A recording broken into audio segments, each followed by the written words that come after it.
നമുക്കൊരു അപകടം സംഭവിക്കുമ്പോൾ പരിസരത്ത് ഒരാൾ ഉള്ള സമയത്ത് സംഭവിക്കുന്നതാണോ അതോ 100 പേരുള്ള സമയത്ത് സംഭവിക്കുന്നതാണോ താരതമ്യേന കൂടുതൽ സുരക്ഷിതം? ഒരു സാങ്കല്പിക സാഹചര്യമാണ്, പക്ഷേ രസകരമായിട്ടുള്ള കാര്യം ഇവിടെ നിങ്ങൾക്ക് കൂടുതൽ സേഫ് എന്ന് പറയുന്നത് ഒരാൾ മാത്രമുള്ളപ്പോൾ അപകടം സംഭവിക്കുന്നതാണ്. 100 പേരുള്ളപ്പോൾ അപകടം സംഭവിച്ചാൽ നിങ്ങൾക്ക് അത് ഗുരുതരമായിട്ടുള്ള പ്രത്യാഘാതങ്ങൾ ഉണ്ടാക്കാനാണ് സാധ്യത കൂടുതൽ. ഈ 100 പേരും വലിയ മനുഷ്യസ്നേഹികളായാൽ പോലും ഇതിനെ ബൈസ്റ്റാൻഡർ ഇഫക്റ്റ് എന്നാണ് വിളിക്കുന്നത്.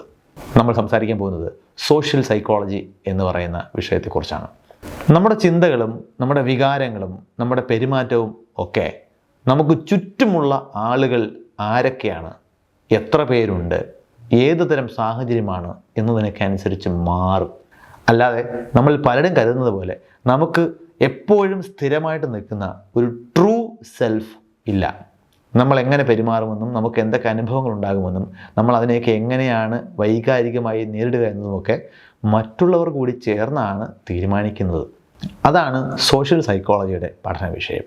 അപ്പോൾ ഈ ഒരു അടിസ്ഥാന ആശയത്തെ ബേസ് ചെയ്തിട്ടുള്ള ചില സോഷ്യൽ സൈക്കോളജി അനുഭവങ്ങൾ, പ്രതിഭാസങ്ങളാണ് നമ്മൾ ഇന്ന് ഈ വീഡിയോയിൽ ചർച്ച ചെയ്യാൻ പോകുന്നത്. മറ്റുള്ള വ്യക്തികളുമായിട്ടുള്ള നമ്മുടെ ഇടപെടൽ, നമ്മുടെ സാമൂഹിക ഇടപെടൽ പ്രവർത്തിക്കുന്ന ഒരു പ്രധാനപ്പെട്ട അബദ്ധം നമുക്ക് ആദ്യം പറഞ്ഞു തുടങ്ങാം. അത് ഫണ്ടമെൻ്റൽ ആട്രിബ്യൂഷൻ എറർ എന്നാണ് അറിയപ്പെടുന്നത്. ഇതെങ്ങനെയാണ് പ്രവർത്തിക്കുന്നതെന്ന് വെച്ചാൽ, നമുക്ക് എല്ലാവർക്കും അബദ്ധങ്ങൾ സംഭവിക്കും. നമ്മൾ ഓരോരോ കാര്യങ്ങൾ ചെയ്യാറുണ്ട്, ചിലതൊക്കെ പാളിപ്പോകാറുണ്ട്, ചിലതൊക്കെ നന്നായിട്ട് സംഭവിക്കാറുണ്ട്. നമുക്ക് സംഭവിക്കുന്ന അബദ്ധങ്ങൾക്ക് നമ്മളെപ്പോഴും കാരണമായിട്ട് കണ്ടെത്തുന്നത് നമ്മുടെ സാഹചര്യങ്ങളായിരിക്കും. നമുക്ക് സംഭവിക്കുന്ന അബദ്ധങ്ങളുടെ കാരണം അന്വേഷിച്ചാൽ നമ്മൾ പലപ്പോഴും കണ്ടെത്തുന്നത് നമ്മുടെ സാഹചര്യങ്ങളിൽ ആയിരിക്കും. അതായത് നമ്മുടെ എക്സ്റ്റേണൽ ഫാക്ടേഴ്സ് ആയിരിക്കും നമ്മുടെ അബദ്ധങ്ങളുടെ കാരണമായിട്ട് നമ്മൾ എപ്പോഴും കണ്ടെത്തുന്നത്. എന്നാൽ മറ്റൊരാളുടെ അബദ്ധങ്ങളെ വിലയിരുത്തുമ്പോൾ നമ്മൾ പലപ്പോഴും അത് അയാളുടെ ഒരു ഉദ്ദേശത്തിൻ്റെ കുഴപ്പമായിട്ടായിരിക്കും കണക്കാക്കുന്നത്. ഇപ്പോൾ ഒരാൾ കാരണം നമുക്ക് കുറച്ച് നഷ്ടമുണ്ടായി, നമ്മൾ ഉടനെ തന്നെ വിചാരിക്കുന്നത് അയാൾക്ക് നമുക്ക് നഷ്ടമുണ്ടാക്കുക എന്നൊരു ഉദ്ദേശം ഉണ്ടായിരുന്നു, അതുകൊണ്ടാണ് അയാൾ അങ്ങനെ ചെയ്തത് എന്നർത്ഥത്തിലായിരിക്കും. അതേസമയം നമ്മൾ കാരണം വേറൊരാൾക്കാണ് നഷ്ടമുണ്ടാകുന്നുണ്ടെങ്കിൽ നമുക്ക് എപ്പോഴും കണ്ടെത്താൻ കഴിയുന്ന കാരണം നമ്മളുടെ അന്നത്തെ സാഹചര്യം കാരണമാണ് നമ്മൾ അങ്ങനെ ചെയ്തത്, അല്ലെങ്കിൽ നമ്മുടെ ബോസ് ഇങ്ങനെ പറഞ്ഞു, നമ്മുടെ അന്നത്തെ കാലാവസ്ഥ ഇങ്ങനെയായിരുന്നു, അല്ലെങ്കിൽ അങ്ങനെ പല പല കാരണങ്ങൾ കാരണം നമ്മളത് ചെയ്തു പോയതാണ്, അതുകൊണ്ട് അയാൾക്ക് നഷ്ടം സംഭവിച്ചതാണ്, അല്ലാതെ അയാൾക്ക് നഷ്ടം സംഭവിക്കുക എന്നുള്ളൊരു ഉദ്ദേശം നമുക്കില്ലായിരുന്നു എന്നുള്ളതാണ്. അതായത് നമ്മൾ മറ്റുള്ളവരെ ജഡ്ജ് ചെയ്യുന്നത് അവരുടെ ക്യാരക്ടറിൻ്റെ അടിസ്ഥാനത്തിലും നമ്മളെ ജഡ്ജ് ചെയ്യുന്നത് നമ്മളുടെ സർക്കംസ്റ്റാൻസസിൻ്റെ അടിസ്ഥാനത്തിലുമായിരിക്കും. ഇത് വെറും ഒരു ഒബ്സർവേഷൻ മാത്രമല്ല, ഇതിനെ സയൻറ്റിഫിക്കായിട്ട് പഠനവിധേയമാക്കിയിട്ടുണ്ട്. ജോൺസ്, ഹാരിസ് എന്നിങ്ങനെ 2 ഗവേഷകർ 1967 ഇതിനെ ഒരു പരീക്ഷണമായിട്ട് നടത്തുകയുണ്ടായി. അതായത് അവർ ആളുകളെ കൊണ്ട് ലേഖനങ്ങൾ എഴുതിപ്പിക്കുന്നു. അതായത് pro Castro, anti Castro, Fidel കാസ്ട്രോയെ അനുകൂലിച്ചുകൊണ്ടും ഫിഡൽ കാസ്ട്രോയെ എതിർത്തുകൊണ്ടുമുള്ള ലേഖനങ്ങളാണ് ആളുകൾ എഴുതുന്നത്. ഈ എഴുതുന്ന ആളുകളിൽ ചിലർക്ക് സ്വന്തം നിലപാടുകളാണുള്ളത്, ചില ആളുകൾക്ക് നിലപാടുകൾ അസൈൻ ചെയ്ത് കൊടുത്തിട്ടുണ്ട്. അതായത് നിങ്ങൾ ഫിഡൽ കാസ്ട്രോയെ അനുകൂലിച്ച് എഴുതണം, അല്ലെങ്കിൽ അയാളെ എതിർത്തുകൊണ്ട് എഴുതണം എന്ന് പറഞ്ഞാണ് ആ ലേഖനങ്ങൾ എഴുതിച്ചിട്ടുള്ളത്.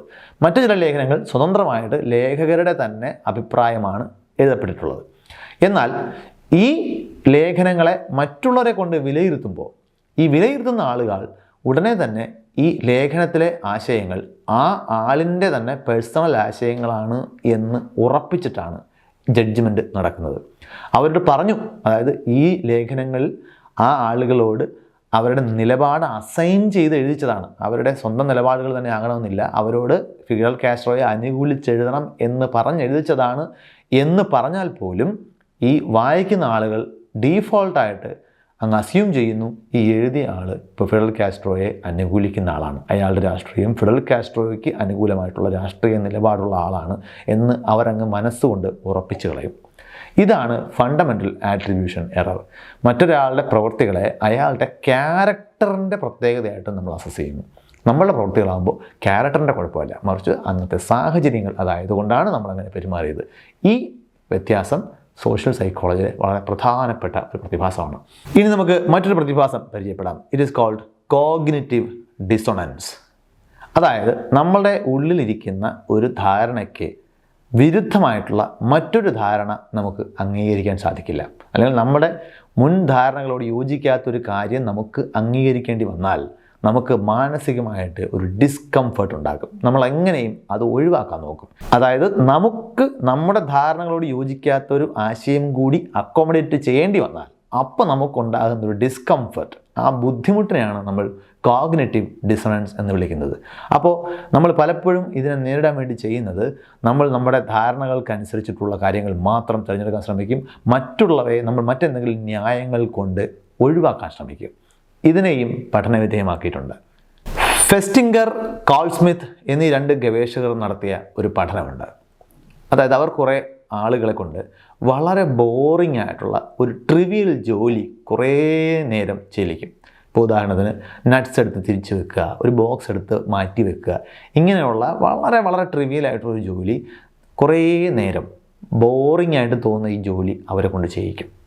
അത് ചെയ്ത് കഴിഞ്ഞ ശേഷം അവരിൽ കുറച്ച് പേർക്ക് $1 കൊടുക്കും, വേറെ കുറച്ച് പേർക്ക് $20 കൊടുക്കും. എന്നിട്ട് അവർ ചെയ്യേണ്ട ടാസ്ക് മറ്റുള്ളവരോട് അവർ പറയണം അവർ ചെയ്ത ഈ ടാസ്ക് വളരെ രസകരമായിരുന്നു, വളരെ എൻ്റർടൈനിങ് ആയിട്ടുള്ളൊരു ജോലിയാണ് അവർ ചെയ്തത് എന്ന് അവർ മറ്റുള്ളവരോട് കള്ളം പറയണം.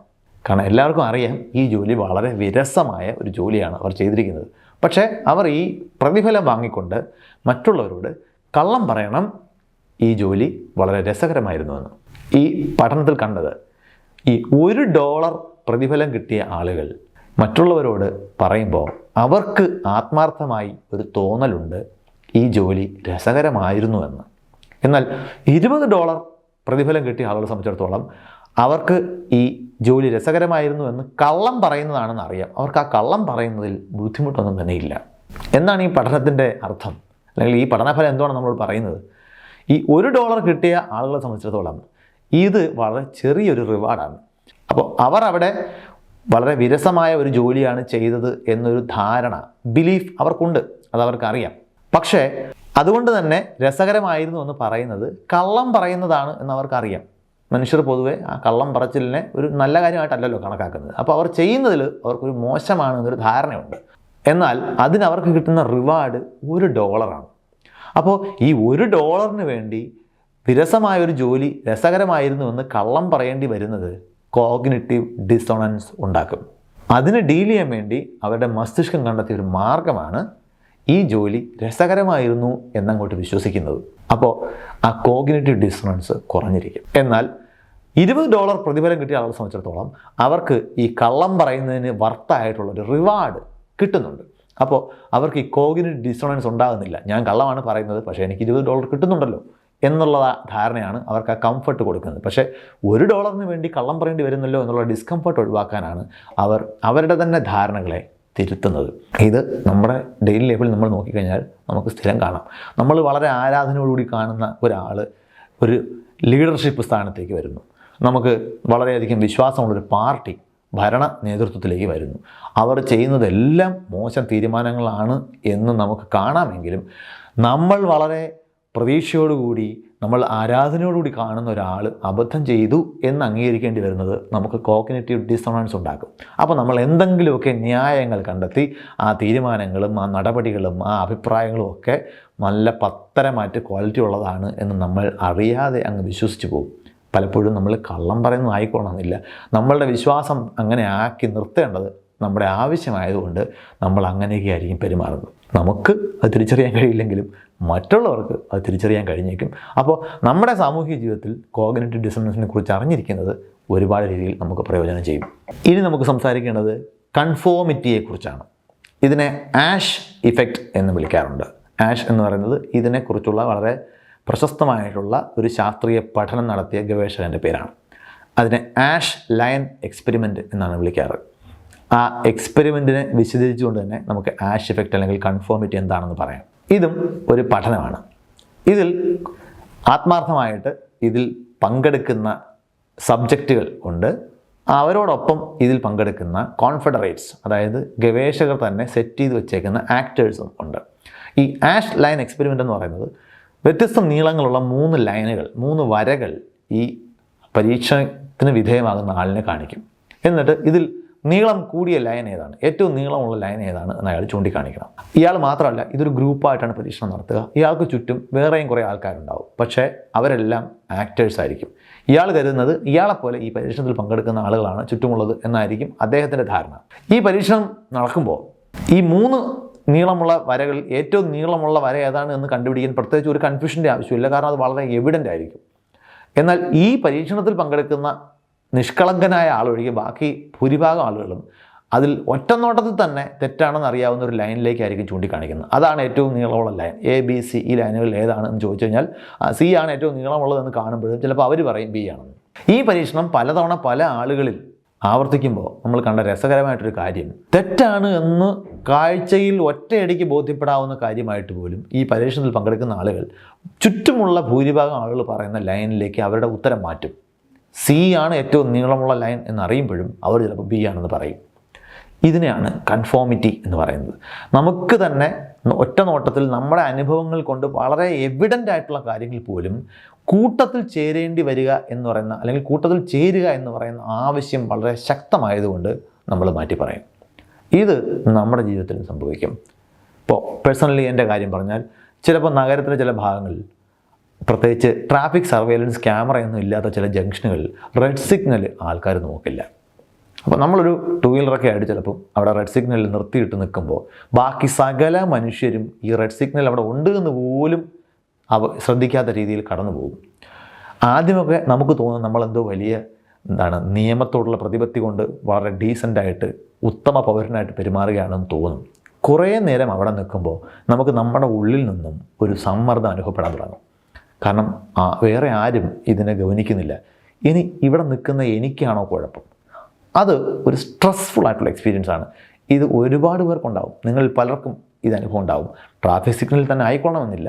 തെറ്റാണ് എന്ന് ഉറപ്പുള്ളത് കൊണ്ട് നമ്മൾ ചെയ്യാതിരിക്കുന്ന ഒരു കാര്യം ബാക്കി എല്ലാവരും ചെയ്യുന്നത് കാണുമ്പോൾ ഇനി ചെയ്യാതിരിക്കുന്നതാണോ തെറ്റ് എന്നൊരു കൺഫ്യൂഷനിലേക്ക് നമ്മൾ എത്തിച്ചേരും. അത് നമ്മുടെ ഉള്ളിൽ തന്നെയുള്ള വളരെ ഡീപ്പ് റൂട്ടഡ് ആയിട്ടുള്ള ഒരു പ്രവണതയാണ് ഈ കൂട്ടത്തിൽ ചേരുക എന്ന് പറയുന്നത്, ഗ്രൂപ്പിനോട് കൺഫോം ചെയ്യുക എന്നുള്ളത്.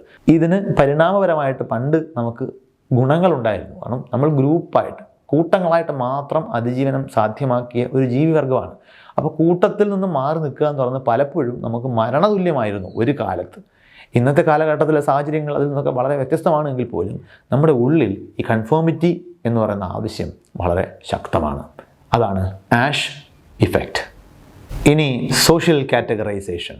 നമ്മളെപ്പോഴും നമ്മുടെ സാമൂഹിക സാഹചര്യങ്ങളിൽ നമ്മുടെ ഗ്രൂപ്പിൽപ്പെട്ട ഇൻ ഗ്രൂപ്പ് ആളുകളെയും അതിന് പുറത്തുള്ള ഔട്ട് ഗ്രൂപ്പ് ആളുകളെയും തിരഞ്ഞുകൊണ്ടേയിരിക്കും. നമ്മൾ നേരത്തെ പറഞ്ഞതുപോലുള്ള കൂട്ടങ്ങളായി മാത്രം അതിജീവനം സാധ്യമാക്കിയ ഒരു ജീവിവർഗത്തിലെ കണ്ണി എന്ന നിലയിൽ നമ്മളെ സംബന്ധിച്ചിടത്തോളം നമ്മുടേതായ ഒരു ഗോത്രം നമുക്ക് ചുറ്റുമുണ്ടാകും.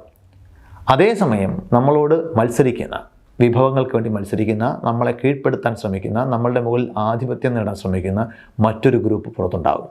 അപ്പോൾ എൻ്റെ ഗ്രൂപ്പിനോട് പരമാവധി നീതി പുലർത്തുക, മറ്റൊരു ഗ്രൂപ്പിനെ ഇകഴ്ത്താനുള്ള എന്തെങ്കിലും സാഹചര്യം കിട്ടിയാൽ അത് പരമാവധി ഉപയോഗപ്പെടുത്തുക, ഇങ്ങനെയുള്ള ടെൻഡൻസികൾ, പ്രവണതകൾ നമ്മുടെ ഉള്ളിലുണ്ട്. ഈ സോഷ്യൽ കാറ്റഗറൈസേഷനാണ് അസ് വേഴ്സസ് ദം, നമ്മളും അവരും എന്ന ഒരു വേർതിരിവ് എപ്പോഴും അന്വേഷിക്കാൻ നമ്മളെ പ്രേരിപ്പിക്കുന്നത്. റോബേർട്ട്സ് കേവ് എക്സ്പെരിമെൻ്റ് എന്ന് പറയുന്ന പ്രശസ്തമായിട്ടുള്ള ഒരു പരീക്ഷണമുണ്ട് ഈ കാര്യത്തിൽ. മുസാറഫ് ഷെരീഫ് എന്ന് പറയുന്ന ഒരാളാണ് ഇത് ചെയ്യുന്നത്. അദ്ദേഹം 22 ആൺകുട്ടികളുടെ ഒരു സംഘത്തെയും കൊണ്ട് ഒരു ക്യാമ്പിങ്ങിന് പോകുന്നുണ്ട്. അവിടെ അദ്ദേഹം 11 പേര് വീതമുള്ള 2 ഗ്രൂപ്പുകളായിട്ട് ഇവരെ തിരിക്കുന്നു. ഇത് 2 ഗ്രൂപ്പുകളായിട്ട് തിരിച്ച് കുറച്ച് കഴിഞ്ഞപ്പോൾ തന്നെ ഈ 2 ആളുകളും തമ്മിൽ പരസ്പരം ഒരു ഹോസ്റ്റിലിറ്റി ഡെവലപ്പ് ചെയ്യുന്നത് ഇദ്ദേഹം ശ്രദ്ധിച്ചു. അതായത് എൻ്റെ ഗ്രൂപ്പ്, അവരുടെ ഗ്രൂപ്പ് എന്നിങ്ങനെയുള്ള വേർതിരിവിൻ്റെ അടിസ്ഥാനത്തിൽ പരസ്പരം ശത്രുതാ മനോഭാവത്തോടു കൂടി അൺഹെൽത്തി ആയിട്ടുള്ള ഒരു കോമ്പറ്റീഷൻ അവിടെ വർക്ക് ചെയ്യുന്നത് അദ്ദേഹം ശ്രദ്ധിച്ചു. ഇത് വളരെ സ്ട്രോങ് ആയിരുന്നു. എന്നാൽ ഇതിന് മുകളിൽ 2 ഗ്രൂപ്പിനെയും ഒരുപോലെ ബാധിക്കുന്ന ചില പ്രശ്നങ്ങൾ പരിഹരിക്കുന്ന സാഹചര്യങ്ങളിലേക്ക് വരുമ്പോൾ, സൂപ്പർ ഓർഡിനേറ്റ് ക്രൈസിസ്, ഉദാഹരണത്തിന് ക്യാമ്പിംഗ് സൈറ്റിലേക്ക് വെള്ളം എത്തിക്കുക, അവിടേക്കുള്ള മറ്റെന്തെങ്കിലും ഒരു ഗതാഗത സൗകര്യം ശരിയാക്കുക, 2 പേർക്കും വളരെ അത്യാവശ്യമുള്ള കാര്യമാണ്. അപ്പോൾ ഒരു ഗ്രൂപ്പിന് മാത്രമായിട്ട് ഇത് ചെയ്യാൻ സാധിക്കില്ല. അവിടെ 2 പേരുടെയും പൊതുവായ ആവശ്യം എന്ന രീതിയിൽ പരിഗണിച്ച് അവർ ഇത് ചെയ്യുമ്പോൾ അവർക്കിടയിൽ പെട്ടെന്ന് തന്നെ ഒരു സഹവർത്തിത്വം, നേരത്തെ പറഞ്ഞ മത്സരമൊക്കെ മറന്ന്, ആ ശത്രുതയൊക്കെ മറന്ന് ഒരു സഹകരണ മനോഭാവം ഉണ്ടായി വരുന്നതായിട്ട് അദ്ദേഹം ശ്രദ്ധിച്ചു. ഇതുപോലുള്ള പല പരീക്ഷണങ്ങളിലും ഇത് വളരെ പെട്ടെന്ന്, അതായത് കാലങ്ങൾ കൊണ്ട് മാറുന്ന ശത്രുതയല്ല, ഇന്നലെ വരെ ശത്രുവായിട്ടിരുന്ന ആൾക്കാർ പൊതുവായൊരു ക്രൈസിസ് വരുമ്പോൾ വളരെ പെട്ടെന്ന് ഒരുമിക്കുന്നതും ആ ക്രൈസിസ് സാഹചര്യം മാറുമ്പോൾ പിന്നെയും പഴയ അസ് വേഴ്സസ് ദം എന്ന് പറഞ്ഞ വേർതിരിവിലേക്ക് പോകുന്നതും നമ്മൾ നിരീക്ഷിക്കപ്പെട്ടിട്ടുണ്ട്. കേരളത്തിൽ ഒരു പ്രളയം ഉണ്ടായപ്പോൾ നമ്മൾ കണ്ടതാണ്. സോഷ്യൽ മീഡിയയിലെ എല്ലാ പാർട്ടിക്കാരും എല്ലാ ജാതി മത സംഘടനകളും ഒരുമിച്ചാണ് നമ്മൾ ആ പ്രളയത്തെ നേരിട്ടത്. എന്നാൽ ആ പ്രളയത്തിൻ്റെ കെടുതിയൊക്കെ പതിയെ വിട്ടുമാറി വന്നപ്പോൾ നമ്മൾ പരസ്പരം അസ് വേഴ്സസ് ദം വേർതിരിവുണ്ടാക്കുകയും പിന്നെ അങ്ങോട്ടും ഇങ്ങോട്ടും പഴിചാരാൻ തുടങ്ങുകയും ചെയ്തു. ഇത് വളരെ ക്ലാസിക് ആയിട്ടുള്ള ഈ സോഷ്യൽ കാറ്റഗറൈസേഷൻ ഇഫക്റ്റാണ്. നമ്മൾ ചുറ്റും നോക്കിക്കഴിഞ്ഞാൽ ക്രിക്കറ്റ് കളി വരുമ്പോൾ ഇന്ത്യ പാകിസ്ഥാൻ ക്രിക്കറ്റ് കളിയാണെങ്കിൽ നമ്മളെല്ലാവരും ഇന്ത്യക്കാരെന്ന് പറയുന്ന ഇൻ ഗ്രൂപ്പ് ഉണ്ടാകുകയും പാകിസ്ഥാൻ എന്ന് പറയുന്ന ഔട്ട് ഗ്രൂപ്പിനെതിരെ സംസാരിക്കുകയും ചെയ്യും. എന്നാൽ ഒരു മുല്ലപ്പെരിയാർ ഇഷ്യൂ പോലുള്ള നമ്മുടെ അകത്തുള്ള ഒരു പ്രശ്നം വരുമ്പോൾ പെട്ടെന്ന് മലയാളിയും തമിഴനുമായിട്ട് നമ്മൾ വേർപിരിയും. ഇപ്പോൾ ഇന്ത്യ പാകിസ്ഥാൻ കളിയിൽ നമ്മൾ ഒരു ടീമിലായിരുന്നുവെങ്കിൽ ഇപ്പോൾ നമ്മൾ എതിർ ടീമുകളായിട്ട് മാറും. ഇത് വളരെ വളരെ ചുരുങ്ങി ചിലപ്പോൾ ഒരു കോളേജിൽ 2 ക്ലാസ് റൂമുകൾ തമ്മിലുള്ള പ്രശ്നത്തിലെത്തുമ്പോൾ അവിടെയും നമ്മൾ ഈ പറഞ്ഞ പോലെ ഈ ഡിപ്പാർട്ട്മെൻറ്റും ആ ഡിപ്പാർട്ട്മെൻറ്റും ഇങ്ങനെ ഇൻ ഔട്ട് ഗ്രൂപ്പുകൾ നമ്മൾ വേർതിരിവുണ്ടാക്കും. അതായത് വളരെ പെട്ടെന്ന് സാഹചര്യങ്ങൾക്കനുസരിച്ച് നമ്മുടെ ഗ്രൂപ്പ് അവരുടെ ഗ്രൂപ്പ് എന്ന് പറഞ്ഞാൽ നമ്മുടെ നിർവചനങ്ങൾ മാറിയേക്കാം. പക്ഷേ എപ്പോഴും നമ്മൾ ഈ ഗ്രൂപ്പുകൾ ഇങ്ങനെ കണ്ടെത്തിക്കൊണ്ടേയിരിക്കും. ഇതും സോഷ്യൽ സൈക്കോളജിയിലെ വളരെ പ്രധാനപ്പെട്ട ഒരു പ്രതിഭാസമാണ്. ഇനി നമുക്ക് പരിചയപ്പെടേണ്ടത് പിഗ്മാലിയൻ ഇഫക്റ്റാണ്. ഇത് സെൽഫ് ഫുൾഫില്ലിംഗ് പ്രോഫസി എന്നും അറിയപ്പെടാറുണ്ട്. റോസെന്താൾ ആൻഡ് ജേക്കബ്സൺ ഈ 2 പേർ നടത്തിയ ഒരു പഠനമുണ്ട്. സ്കൂളിലെ ടീച്ചേഴ്സിനോട് ചില പ്രത്യേക കുട്ടികളെ ചൂണ്ടിക്കാണിച്ചിട്ട് അവർ പറഞ്ഞത് ഒരു IQ ടെസ്റ്റ് നടത്തിയപ്പോൾ ഇവർ വളരെ മികച്ച പെർഫോമൻസാണ് അവിടെ കാഴ്ചവെച്ചത്, അതുകൊണ്ട് തന്നെ വളരെ പ്രോമിസിങ് ആയിട്ടുള്ള സ്റ്റുഡൻസാണ് ഇവർ എന്നാണ്. അത് കൂട്ടത്തിലെ ചില സ്റ്റുഡൻസിനെയാണ് അവരങ്ങനെ ചൂണ്ടിക്കാണിച്ചു കൊടുത്തത് ടീച്ചേഴ്സിന് വേണ്ടി. പക്ഷേ ഇങ്ങനെ ഒരു പഠനം അവർ നടത്തിയിട്ടില്ലായിരുന്നു. അതായത് ഇവർ എന്തെങ്കിലും രീതിയിൽ സുപ്പീരിയർ ആണ് എന്ന് തെളിയിക്കാൻ പോകുന്ന ഒരു ടെസ്റ്റും ഇവർ നടത്തിയിട്ടില്ല. മറിച്ച് ഈ ടീച്ചേഴ്സിന് ഒരു മുൻധാരണ കൊടുക്കുകയാണ് ഈ ഒരു ഗ്രൂപ്പ് സ്റ്റുഡൻസ് അല്ലെങ്കിൽ ഇത്രയും ആളുകൾ വളരെ പ്രോമിസിങ് ആയിട്ടുള്ള ആളുകളാണ്. കുറേ കാലം കഴിഞ്ഞിട്ട് ഈ ഗ്രൂപ്പിലെ കുട്ടികളെ പഠനവിധേയമാക്കുമ്പോൾ ഈ മുൻധാരണ പ്ലാൻ ചെയ്ത് കൊടുത്ത കുറച്ചാളുകൾ എക്സെപ്ഷണൽ ആയിട്ടുള്ള പെർഫോമൻസ് കാഴ്ചവെച്ചതായിട്ട് കണ്ടു. അതായത് പ്രത്യേകിച്ച് യാതൊരു പഠനവും നടത്താതെ ഇവർ പ്രോമിസിങ് ആയിട്ടുള്ള സ്റ്റുഡൻസ് ആണ് എന്ന് ചൂണ്ടിക്കാണിക്കപ്പെട്ട ശേഷം കുറേ കാലം കഴിഞ്ഞ് ആക്ച്വലി ഈ ആളുകൾ വളരെ മികച്ച പെർഫോമൻസ് കാഴ്ചവെക്കുന്നവരായിട്ട് മാറി. ഇതെങ്ങനെയാണ് സാധ്യമാകുന്നത്? ഇതാണ് പിഗ്മാലിയൻ ഇഫക്റ്റ്. അതായത് നിങ്ങളുടെ കീഴിൽ ഇപ്പോൾ ഒരാൾ ജോലിക്ക് ജോയിൻ ചെയ്യാണ്, നിങ്ങളുടെ അസിസ്റ്റൻ്റായിട്ടോ മറ്റോ. അപ്പോൾ നിങ്ങളുടെ മുൻധാരണ അയാൾ വളരെ ബ്രൈറ്റ് ആയിട്ടുള്ള വളരെ ടാലൻ്റ് ആയിട്ടുള്ള ഒരാളാണ് എന്നുണ്ടെങ്കിൽ അയാൾക്ക് സംഭവിക്കുന്ന ചെറിയ പിഴവുകൾ പോലും നിങ്ങൾ ഇഗ്നോർ ചെയ്യും. അവർ ചെയ്യുന്ന ചെറിയ കാര്യങ്ങൾ, നല്ല കാര്യങ്ങളെപ്പോഴും നിങ്ങൾ പെട്ടെന്ന് വിലമതിക്കുകയും അവരെ പുകഴ്ത്തുകയും ഒക്കെ ചെയ്യും. ഇത് അവരുടെ കോൺഫിഡൻസിനെ ബൂസ്റ്റ് ചെയ്യും. അവർക്ക് കൂടുതൽ എൻകറേജിങ് ആയിട്ടുള്ള ഒരു അന്തരീക്ഷമായിരിക്കും നിങ്ങൾ ഉണ്ടാക്കി കൊടുക്കുന്നത്. അപ്പോൾ സ്വാഭാവികമായിട്ടും അവരുടെ പെർഫോമൻസിനെ അത് പോസിറ്റീവായിട്ട് തന്നെ ബാധിക്കും. മറിച്ച് നിങ്ങളുടെ കീഴിൽ ജോയിൻ ചെയ്യുന്ന അസിസ്റ്റൻ്റ് ഒരു ഗുണമില്ലാത്ത ആളാണ് അല്ലെങ്കിൽ ഒന്നിനും കൊള്ളാത്ത ഒരാളാണ് എന്നൊരു മുൻധാരണ നിങ്ങൾക്ക് എവിടെ നിന്നെങ്കിലും കിട്ടിയെന്ന് വെച്ചോളൂ. അയാൾ ചെയ്യുന്ന ചെറിയ മിസ്റ്റേക്കുകൾ പോലും നിങ്ങൾക്ക് വളരെ ക്രിട്ടിക്കലായിരിക്കും. നിങ്ങൾ അയാളെ കുറ്റപ്പെടുത്തും. പെട്ടെന്ന് തന്നെ നിങ്ങൾ അയാളെ വെറുപ്പിക്കുകയും അയാളുടെ സെൽഫ് വർത്ത് ഇല്ലാതാക്കുകയും ചെയ്യും. അത് അയാളുടെ പെർഫോമൻസിനെ ശരിക്കും ബാധിക്കും. ഇതാണ് പിഗ്മാലിയൻ ഇഫക്റ്റ്. ഇത് നമ്മുടെ ചുറ്റും ഈ സെൽഫ് ഫുൾഫില്ലിംഗ് പ്രോഫസി ആയിട്ട് വർക്ക് ചെയ്യുന്നതിൻ്റെ കാരണം ഇതാണ്. നിങ്ങൾ മോശമാണ് എന്ന വിലയിരുത്തലോടുകൂടി ആളുകളെ സമീപിച്ചാൽ അവർ മോശമായി തന്നെ മാറാനുള്ള സാധ്യത അവിടുണ്ട്. മറിച്ച് നിങ്ങൾ നല്ലവരാണ് എന്ന മുൻധാരണയോടുകൂടി തന്നെ കുറേ ആളുകളെ സമീപിച്ചാൽ അവർ ശരിക്കും നല്ലവരായി തന്നെ മാറാനുള്ള സാധ്യതയുമുണ്ട്. അപ്പോൾ നമ്മൾ ആളുകളെ ഇങ്ങനെ വിലയിരുത്തുമ്പോൾ അവരെങ്ങനെ ഈ നല്ലവരോ മോശക്കാരോ ഒക്കെ ആയി വിത്തിൻ ഇൻവെർട്ടർ കോമ എന്ത് അടിസ്ഥാനത്തിലാണ് എന്ത് മാനദണ്ഡത്തിലാണ് നിങ്ങൾ ഈ നല്ലവരെയും മോശക്കാരെയും തീരുമാനിക്കുന്നു എന്നുള്ളത് വിട്ടേക്കും. എന്തടിസ്ഥാനത്തിലായാലും നിങ്ങൾ ആളുകളെ നല്ലവരെന്നോ മോശക്കാരെന്നോ ജഡ്ജ് ചെയ്യുമ്പോൾ ഇത്തരത്തിലുള്ള സെൽഫ് ഫുൾഫില്ലിംഗ് പ്രോഫസിയുടെ ഇരകളായിട്ട് മാറുന്നുണ്ടോ എന്ന് പരിശോധിക്കുന്നത് തീർച്ചയായിട്ടും നല്ലതായിരിക്കും. ചിലപ്പോൾ നമ്മൾ നല്ല പൊട്ടൻഷ്യലുള്ള ഒരാളെ എഴുതിത്തള്ളിയേക്കാം. ചിലപ്പോൾ നമ്മൾ പ്രത്യേകിച്ച് പൊട്ടൻഷ്യലൊന്നും ഇല്ലാത്ത ആൾക്കാരെ പ്രോത്സാഹിപ്പിച്ച് കൂടുതൽ മോശം തീരുമാനങ്ങളിലേക്ക് എത്തിക്കുകയും ചെയ്തേക്കാം. ഇനി നമ്മൾ പരിചയപ്പെടേണ്ടത് റെസിപ്രോസിറ്റി എന്ന് പറയുന്ന പ്രതിഭാസമാണ്. ഇതൊരു പരീക്ഷണത്തിലൂടെ നമുക്ക് ബോധ്യപ്പെടാം. ഇത് ശരിക്കും നടത്തപ്പെട്ടൊരു പരീക്ഷണമാണ്. ഒരു മുറിയിൽ 2 ആൾക്കാരുണ്ട്. അതിലൊരാൾ ശരിക്കും പരീക്ഷണ വിധേയനാകാനിരിക്കുന്ന ആളാണ്, മറ്റേ ആൾ ഒരു അഭിനേതാവാണ്, ഒരു ആക്ടറാണ്. കുറച്ച് കഴിയുമ്പോൾ ഈ ആക്ടർ പുറത്തേക്ക് പോയിട്ട് ഒരു ഫ്രീ കോക്കുമായിട്ട് വരുന്നു, കൊക്കക്കോള കൊണ്ടുവരുന്നു. എന്നിട്ട് ഈ കൂടെ ഇരിക്കുന്ന ആളിന് കൊടുക്കുന്നു. അയാൾ അത് കുടിച്ചു കഴിഞ്ഞ് കുറച്ച് കഴിയുമ്പോൾ അദ്ദേഹം അവിടെ നടക്കുന്നൊരു നറുക്കെടുപ്പിൻ്റെ കൂപ്പൺ എടുക്കാമോ എന്നയാളോട് ചോദിക്കുകയാണ്. ഇത് റാൻഡമായിട്ട് പല ആളുകൾ പരീക്ഷിക്കും. അതായത് ഇങ്ങനെ രണ്ട് പേരെ ഇരുത്തി, ഒരാൾ ആക്ടറും മറ്റാൾ ശരിക്കും പരീക്ഷണ വിധേയമാകുന്ന ആളുമായിരിക്കും. ഇങ്ങനെ രണ്ട് പേരെ ഇരുത്തി കുറേ പരീക്ഷണങ്ങൾ ചെയ്യുന്നു. ഇതിൽ ചില ഘട്ടങ്ങളിൽ മാത്രമാണ് ഈ ആക്ടർ പുറത്തു പോയി കൊക്കക്കോള കൊണ്ടുവന്ന് ഈ ആളിന് കൊടുത്തതിന് ശേഷം കൂപ്പൺ എടുക്കാമോ എന്ന് ചോദിക്കുന്നത്. മറ്റു ചില സാഹചര്യങ്ങൾ അല്ലാതെ തന്നെ ഇയാൾ കൂപ്പൺ എടുക്കാമോ എന്ന് ചോദിക്കും. ഈ പഠനത്തിൻ്റെ റിസൾട്ട് എന്ന് പറയുന്നത് ഈ കോക്ക് വാങ്ങി കുടിച്ച ആളുകൾ കോക്ക് വാങ്ങി കുടിക്കാത്ത ആളുകളെ അപേക്ഷിച്ച് 2 മടങ്ങ് കൂടുതൽ സാധ്യത കാണിച്ചു ഈ നറുക്കെടുപ്പിനുള്ള കൂപ്പൺ എടുക്കുന്നതിൽ. ഒരുപക്ഷെ മറ്റേ ആളിനെ അയാൾക്ക് ഇഷ്ടപ്പെട്ടിട്ടില്ല എങ്കിൽ പോലും ഈ കോക്ക് കുടിച്ചു കഴിഞ്ഞ സ്ഥിതിക്ക് ടിക്കറ്റ് എടുക്കേണ്ട ഒരു ബാധ്യത തനിക്കുണ്ട് എന്നൊരു തോന്നൽ ഈ സബ്ജക്റ്റിനെ പഠന വിധേയമാക്കുന്ന ആളിന് വന്നു എന്നാണ് അതിൽ നമ്മൾ മനസ്സിലാക്കേണ്ടത്. ഇതിനാണ് റെസിപ്രോസിറ്റി എന്ന് പറയുന്നത്. നമ്മൾ ഒരാളിൽ നിന്നും എന്തോ ഒരു ഫേവർ റിസീവ് ചെയ്ത് കഴിഞ്ഞ സ്ഥിതിക്ക് ഇനി അയാൾക്കും ഒരു ഫേവർ ചെയ്തു കൊടുക്കേണ്ട ബാധ്യത നമുക്കുണ്ട് എന്നൊരു തോന്നലിലേക്ക് നമ്മൾ എത്തിച്ചേരും. നമ്മൾ അയാളോട് ചോദിച്ചിട്ടില്ല, പക്ഷെ അയാൾ നമുക്ക് മുൻകൂട്ടി തന്നു. ഇത് പലപ്പോഴും നമ്മൾ കച്ചവട സ്ഥാപനങ്ങളിലൊക്കെ നമുക്ക് കാണാൻ പറ്റും. നമുക്ക് ഫ്രീ ആയിട്ട് ടേസ്റ്റ് ചെയ്യാൻ വേണ്ടി ചോക്ലേറ്റിൻ്റെ ഒരു പീസ് തരും. എന്നിട്ട് കഴിച്ചു നോക്കിയിട്ട് ഇഷ്ടപ്പെട്ടാൽ മാത്രം വാങ്ങിയാൽ മതി എന്നായിരിക്കും കച്ചവടക്കാരൻ പറയുന്നത്. പക്ഷേ അയാൾ തന്ന ചോക്ലേറ്റിൻ്റെ പീസ് കഴിച്ചു കഴിഞ്ഞ സ്ഥിതിക്ക് നമുക്ക് പെട്ടെന്നൊരു റെസിപ്രോസിറ്റി അനുഭവപ്പെടും. അയാളുടെ സാമ്പിൾ നമ്മൾ കഴിച്ചതല്ലേ, അപ്പം വാങ്ങേണ്ടതില്ലേ? ഈ പ്രഷറാണ് പലപ്പോഴും കച്ചവട സ്ഥാപനങ്ങൾ വർക്ക് ചെയ്യുന്നത്. ഇന്ന് കച്ചവടത്തിൽ മാത്രമല്ല, മറ്റ് പല മേഖലകളിൽ നമുക്ക് ഇത് കാണാൻ പറ്റും. ആദ്യമേ തന്നെ നമ്മളെ ഇങ്ങോട്ട് ചെറിയ രീതിയിലൊന്ന് സഹായിച്ച ശേഷം വലിയൊരു ഫേവറായിട്ട് തിരിച്ച് എക്സ്പെക്റ്റ് ചെയ്യുന്ന ഒരുപാട് പേർ നമുക്ക് ചുറ്റുമുണ്ട്. ഇവിടെ പ്രയോജനപ്പെടുത്തുന്നത് റെസിപ്രോസിറ്റിയാണ്. ഇനി നമുക്ക് ബൈസ്റ്റാൻഡർ ഇഫക്റ്റ് എന്ന തുടക്കത്തിൽ പറഞ്ഞ കാര്യം കൂടി പരിചയപ്പെട്ടുകൊണ്ട് അവസാനിപ്പിക്കാം. ചോദ്യം ഇതായിരുന്നു: ഒരാളുടെ സാന്നിധ്യത്തിൽ അപകടത്തിൽപ്പെടുന്നതാണോ 100 പേരുടെ സാന്നിധ്യത്തിൽ അപകടത്തിൽപ്പെടുന്നതാണോ കൂടുതൽ നല്ലത്? തീർച്ചയായിട്ടും ഒരാളുടെ സാന്നിധ്യത്തിൽ സംഭവിക്കുന്നതായിരിക്കാനാണ് സാധ്യത കൂടുതൽ. കാരണം ഈ 100 പേരും മനുഷ്യസ്നേഹികളാണെങ്കിലും ഒരുമിച്ച് നിൽക്കുമ്പോൾ ഇതിൽ വേറെ ആരെങ്കിലുമൊക്കെ നിങ്ങളെ രക്ഷിച്ചോളും എന്ന ധാരണയിൽ എല്ലാ ആളുകളും നിസ്സംഗതയോടുകൂടി നോക്കി നിൽക്കാൻ സാധ്യത കൂടുതലാണ്. അപ്പം നിങ്ങൾ തന്നെ ആലോചിച്ച് നോക്കൂ.